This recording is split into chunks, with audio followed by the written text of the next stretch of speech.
Hello guys. तो स्वागत है आपका कविता संग्रह and life skill YouTube channel पे। तो पापा आज बादल को घिरते देखा है कविता सुनाने वाले हैं। जी हाँ दोस्तों, इससे पहले हमने बादल को घिरते देखा है इस कविता का भाग 1 किया था, लेकिन उसमें हमने पूरी कविता का भावार्थ नहीं कवर किया था। आज इस कड़ी में हम पूरी कविता का भावार्थ देखेंगे। उससे पहले कुछ पंक्तियाँ इस कविता के कवि के बारे में। तो इस कविता को लिखा है कवि श्री नागार्जुन जी ने, जो मैथिली भाषा के बहुत जाने माने कवि रह चुके थे। उन्हें जन कवि भी कहा जाता था, क्योंकि वो समाज में जो फैली हुई परिस्थितियां थीं, आक्रोश था, उसका चित्रण अपने काव्य लेखों में किया करते थे। उनकी कुछ कृतियां हैं, जैसे अकाल के बाद, और बहुत सी प्रसिद्ध कृतियां भी हैं उनकी। तो आइए इस कविता का भावार्थ देखते हैं हम लोग। अमल धवल गिर के शिखरों पर बादल को घिरते देखा है, छोटे छोटे मोती जैसे उसके शीतल तुहिन कणों को मान सरोवर के उन स्वर्णिम कमलों पर गिरते देखा है। तो ये जो कविता है, इस कविता में प्राकृतिक सौंदर्य का वर्णन है। नागार्जुन जी ने बहुत अच्छे तरीके से, बहुत सुंदर तरीके से हिमालय की चोटियों पर जो दृश्य बनता है, जब बादल घिरते हैं, जब मानसून का आगमन होता है, ऋतु बदलती है, उसका एक वर्णन किया है। और ये केवल एक ऋतु परिवर्तन नहीं है, ये दर्शाता है जीवन की भावना को। जब जीवन में परिवर्तन आता है तब कैसा महसूस होता है, उसका भी एक वर्णन इस कविता में हमें दिखता है। तो अमल धवल के गिरि के शिखरों पर, अमल मतलब मल रहित, जिसमें कोई गंदगी ना हो, धवल यानी स्वच्छ सफ़ेद। तो अमल धवल गिरि के शिखरों पर का अर्थ हुआ हिमालय की जो सफ़ेद स्वच्छ चोटियां हैं, उनका वर्णन है। वहाँ पर कवि कहते हैं, मैंने बादलों को घिरते हुए देखा है, छोटे छोटे मोती जैसे उसके शीतल तुहिन कणों को। तो इसमें तुहिन शब्द का अर्थ है कोहरा। तो जो हिमालय की चोटियों पर सुबह का जो मौसम होता है, उसमें जो ओस की बूंदें गिरती हैं छोटी छोटी, वो दृश्य इसमें दर्शाया गया है। उसका आप एक अगर उस चित्र का आप इमेजिनेशन अगर करते हैं तो आपको लगेगा कि वाह कितना सुंदर दृश्य होगा वो। मान सरोवर के उन स्वर्णिम कमलों पर गिरते देखा है, और वो जो छोटी छोटी ओस की बूंदें हैं, मान सरोवर के में जो कमल खिले हुए हैं, उन पर वो ओस की बूंदें जब गिरती हैं तो कितनी सुंदर लगती हैं। बादल को घिरते देखा है, तुंग हिमालय के कंधों पर छोटी बड़ी कई झीलें हैं, उनके श्यामल नीर सलिल में समतल देशों से आकर पावस की उमस से आकुल तिक्त मधुर विष्टंत खोजते हंसों को तिरते देखा है। तो इन पंक्तियों में नागार्जुन जी कहते हैं कि तुंग हिमालय के कंधों पर, तुंग यानी बहुत ऊंची, तो बहुत ऊंची जो चोटियां हैं हिमालय की, उन पर बहुत सारी छोटी बड़ी बहुत सारी झीलें हैं, और उनके श्यामल अर्थात सांवले, तो जो पानी है उसका नीला सांवला से जो पानी दिखता है, सलील यानी जल, सलील यानी पानी, उसमें उन्होंने देखा है कि दूर दूर दराज के इलाकों से जो समतल क्षेत्र हैं, वहाँ पर पावस की उमस, पावस यानी बरसात। तो आपने देखा होगा बरसात की ऋतु में एक उमस पैदा होती है, तो उनसे जो परेशान हंस हैं वो वहाँ से माइग्रेट होकर हिमालय के इन झीलों में आते हैं और तैरते हैं। और कवि कहते हैं कि मैंने उनको तिक्त मधुर विष्टंतु खोजते, उन हंसों को पानी में तैरते हुए देखा है, और देखा है किस तरह वो अपनी भूख को मिटाने के लिए विषतंतु यानी जहरीले कीड़े मकोड़े जो भी हैं, जो तीखे हों, तिक्त यानी तीखा, मधुर यानी मीठा, उन्हें खाते हैं। बादल को घिरते देखा है। ऋतु बसंत का सुप्रभात था, मंद मंद था अनिल बह रहा, बालारुण की मृदु किरणें थी, बालारुण की मृदु किरणें थी, अगल बगल स्वर्णाभ शिखर थे, एक दूसरे से विरहित हो अलग अलग रहकर ही जिनको सारी रात बितानी होती, निशा काल से चिर अभिशापित बेबस उस चकवा चकई का बंद हुआ क्रंदन, फिर उनमें उस महान सरोवर के तीरे शैवालों की हरी दरी पर प्रणय कलह छिड़ते देखा है, बादल को घिरते देखा है। इसमें कवि कहते हैं कि बसंत का ऋतु था। अब आप उस चित्र को वापस अपने जहन में लाइए कि कितना खुशनुमा माहौल होगा। बसंत की ऋतु जो होती है वो वैसे ही बहुत प्रसिद्ध है खूबसूरती के लिए। तो ऐसे में जो बालारुण, उस वहाँ पर मंद मंद अनिल, अनिल यानी हवा, हवा बह रही है। बालारुण की मृदु किरणें, बालारुण मतलब अरुण यानी सूरज, बालारुण यानी सुबह का सूरज। तो जो सुबह की सूरज की किरणें होती हैं, जो मीठी धूप होती है, वो जब हिमालय की चोटियों पर पड़ती हैं तो वो चोटियाँ निखर से जाती हैं और ऐसा लगता है जैसे वो स्वर्णिम रंग की हो, गोल्डन कलर की हो गई हो, एक दूसरे से विरहित हो, अलग अलग रहकर ही जिनको। यहाँ पर बात हो रही है एक पौराणिक कथा की, जिसके अनुसार चकवा चकई जो है इनमें बेहद असीम प्रेम है, लेकिन किसी श्राप के कारण इन दोनों को रात भर अलग रहना पड़ता है। तो इनका जो मिलन होता है वो सुबह ही हो सकता है, रात भर इनको अलग रहना पड़ता है। और उस वियोग में जब वो क्रंदन करते हैं, रोते चिल्लाते हैं, तो कवि कहते हैं कि जब बालारुण की मधुर किरणें जो हैं जब वो पड़ती हैं चोटियों पर, तो रात भर जो चकवा चकई एक दूसरे से विरहित होकर, अलग होकर क्रंदन कर रहे थे, रो रहे थे, बिलख रहे थे, वो जब सुबह होता है तो एक साथ मिलते हैं और उनकी प्रणय क्रीड़ा जो है, उनका जो प्रेम है वो प्रारंभ होता है। शैवालों की हरिदरी पर प्रणय कलह छिड़ते देखा है। तो शैवाल, यहाँ पर शैवाल शब्द का अर्थ है कि आपने देखा होगा पानी पर जो हरी हरी परत जम जाती है उन्हें शैवाल कहा जाता है, तो वो किसी हरी दरी की तरह लगती है। तो उसी को नागार्जुन जी कहते हैं कि शैवालों की हरी दरी पर प्रणय कलह छिड़ते देखा है, चकवा चकई का। अब आगे लिखते हैं कवि, दुर्गम बर्फानी घाटी में शत सहस्त्र फुट ऊंचाई पर अलख नाभि से उठने वाले निज के ही उन्मादक परिमल के पीछे धावित होकर तरल तरुण कस्तूरी मृग को अपने पर चिरते देखा है। अब इसमें वापस एक जो हमने कई बार सुना होगा कि कस्तूरी मृग जो होता है उसकी नाभि में एक कस्तूरी होती है, जिससे एक भीनी भीनी मोहक खुशबू आती है। और जो कस्तूरी मृग है उसे ये पता नहीं होता है कि ये मनमोहक खुशबू कहाँ से आ रही है, और उसकी तलाश में दौड़ता रहता है, यहाँ वहाँ खोजता रहता है कि वो खुशबू कहाँ आ रही है। अलख, अलख यानी जो ना दिखे, अलख नाभि से उठने वाले, यानी नाभि के अंदर से जो वो देख नहीं सकता है मृग, उस खुशबू के पीछे दौड़ते जा रहा है और ना पाने की वजह से उसे खीज मच रही है, उसे क्रोध आ रहा है, उसे चिढ़ हो रही है कि वो चीज़ उसे मिल क्यों नहीं रही है। तो इसी का यहाँ पर वर्णन है कि दुर्गम बर्फानी घाटी में, यानी जो दुर्गम, जो अगम हो, जहाँ जाना मुश्किल हो, बर्फानी घाटी में, बर्फ की जो घाटियाँ हैं, शत सहस्त्र फुट ऊंचाई पर, हजारों सैकड़ों सहस्त्र ऊंचाई पर अलख नाभि से उठने वाले, अलख यानी जो ना दिखे, नाभि से उठने वाले निज के ही उन्मादक परिमल, निज के ही, निज यानी स्वयं के ही, उन्मादक यानी जो मनमोह ले, परिमल यानी सुगंध के पीछे धावित होकर, धावित यानी दौड़ दौड़ कर, तरल तरुण कस्तूरी मृग को अपने पर चिढ़ते देखा है। तो जो तरुण यौवन से भरा जो वो कस्तूरी मृग है वो अपनी ही नाभि से निकली हुई खुशबू के पीछे दौड़ दौड़ कर चिढ़ रहा है कि भाई ये है कहाँ, कहाँ से ये अद्भुत खुशबू आ रही है।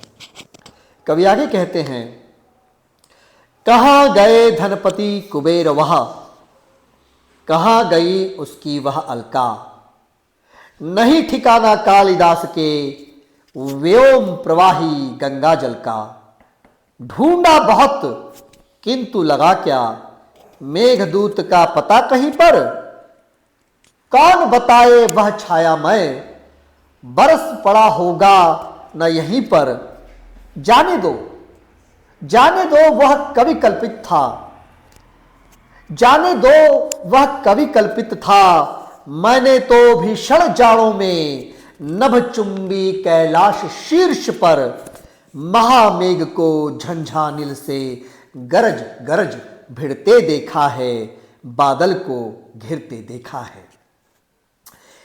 इन पंक्तियों में कवि बात कर रहे हैं कि भैया पौराणिक कथाओं के हिसाब से हिमालय की चोटियों पर जो कुबेर हैं, जिन्हें धन का देवता कहा जाता है, उनकी अलका नगरी है।